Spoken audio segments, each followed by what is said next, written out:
दोस्तों, आज मैं बात करने जा रही हूँ कवि मैथिली शरण गुप्त द्वारा लिखी गई कविता जिसका नाम है कुटिया में राजभवन।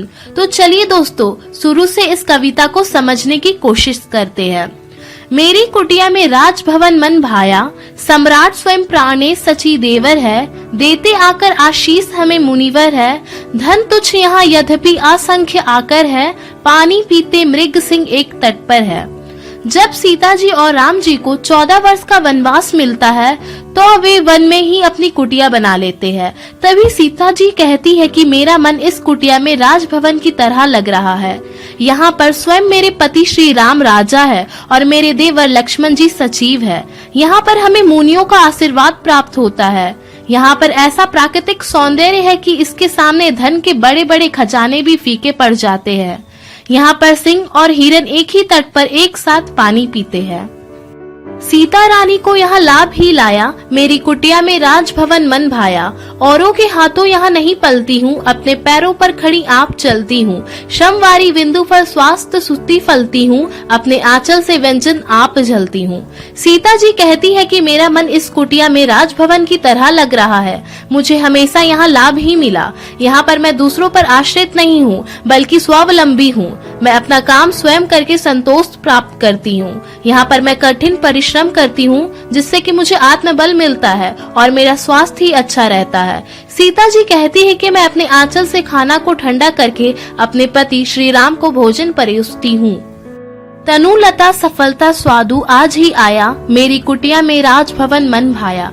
किसलय कर स्वागत हेतु हिला करते हैं, मृदु मनोभाव सम सुमन खिला करते हैं। डाली में नव फल नित्य मिला करते हैं, त्रिन त्रिन पर मुक्ता भार झिला करते हैं। सीता जी कहती है कि यहाँ पर वृक्षों की छोटी छोटी शाखाएं खुशी से स्वागत करते हुए झूम रहे हैं और जो भी कमजोर लताएं हैं वह भी आसमान को छू सकते हैं, यानी सफलता की राह तक पहुँच सकते हैं। मीठे मन भाव से चारों तरफ फूल खिल रहे हैं, वृक्षों की डालियों में नए फल देखने को मिलते हैं और उस फल का स्वाद मीठा है और इन प्राकृतिक सौंदर्य के सामने राजभवन भी तुच्छ यानी मुट्ठी भर है।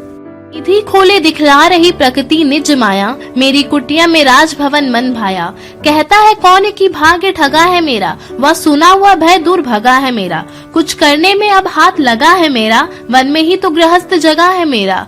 सीता जी कहती है कि यहाँ प्रकृति अपना सुंदर दृश्य दिखला रहा है और मेरा मन इस कुटिया में राजभवन की तरह लग रहा है।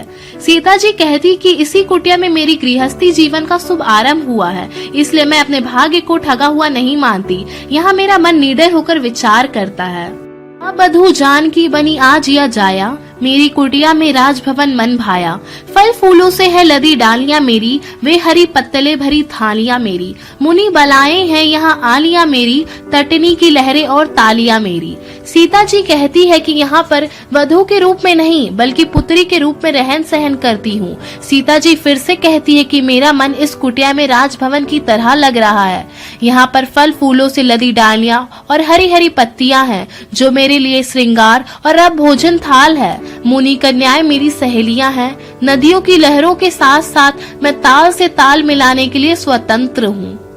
दोस्तों, इस वीडियो को लाइक कर आप हमारा आत्मविश्वास बढ़ा सकते हैं और मेरे चैनल रियल फैक्ट स्टोरीज को सब्सक्राइब जरूर करें ताकि मेरी आने वाली हर एक नई वीडियो को आप सबसे पहले देख सके। धन्यवाद।